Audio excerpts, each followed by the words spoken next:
ఖర్గేతో CM Revanth భేటీ, కొత్త మంత్రుల శాఖల కేటాయింపుపై చర్చ. ఎస్సీ వర్గీకరణ, బీసీ కులగణన సభలపైన ఫోకస్.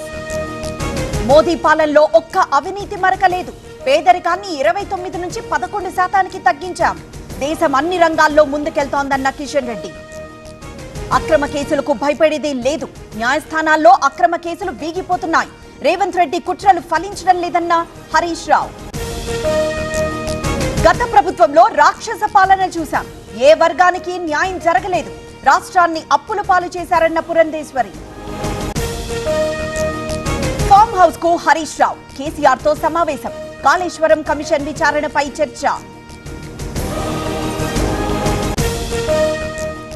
మహిళలను చంపేస్తుంటే ఎవ్వరూ మాట్లాడడం లేదు. హోంమంత్రి తక్షణమే రాజీనామా చేయాలి. ఏపీలో మహిళలకు రక్షణ లేదన్న రోజా.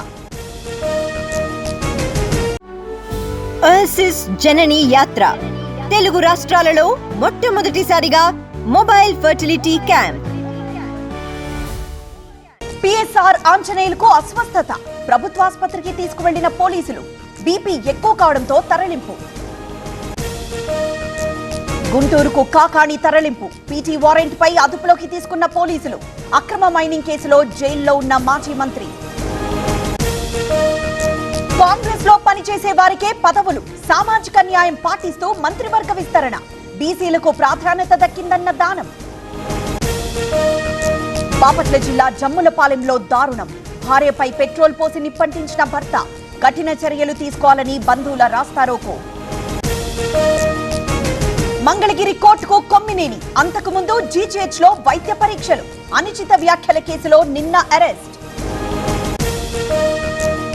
భారత్ బంద్ కు మావోయిస్టుల పిలుపు. నంబాల కేశవరావు ఎన్కౌంటర్ పై నిరసన. ఏజెన్సీలో ముమ్మరంగా తనిఖీలు.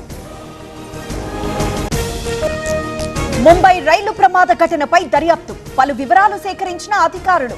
ప్రత్యక్ష సాక్షుల వాంగ్మూలాలు రికార్డ్ చేసే ఛాన్స్. దేశంలో విజృంభిస్తున్న కరోనా. మరో కొత్త వేరియంట్ నిర్ధారణ. 163 కేసుల్లో గుర్తింపు. తమిళనాడులో భారీ వర్షాలు. 3 జిల్లాలకు ఆరెంజ్ అలర్ట్. తిరువళ్లూరులో నీట మునిగిన పలు ప్రాంతాలు. ఆపరేషన్ కగార్ తక్షణమే ఆపాలి. ప్రధానికి వామపక్ష నేతల లేఖ. హింసను నిలిపివేయాలని డిమాండ్. ఖర్గే రాహుల్ తో సిద్ధరామయ్య డీకే భేటీ. కులగణన, బెంగళూరు తొక్కిసలాటపై చర్చ. మంత్రివర్గ విస్తరణ, ఎమ్మెల్సీ అభ్యర్థులపైన ఫోకస్. ఇవాళ ప్రధానితో అఖిలపక్ష ఎంపీల బృందాల భేటీ. 33 దేశాల్లో పర్యటించిన 55 మంది ఎంపీలు. ఇప్పటికే జైశంకర్ తో సమావేశం. అంతర్జాతీయ క్రికెట్ కు పూరన్ వీడ్కోలు. 29 ఏళ్లకే వెస్టిండీస్ ప్లేయర్ రిటైర్మెంట్. ఇది కఠినమైన నిర్ణయమని ప్రకటన.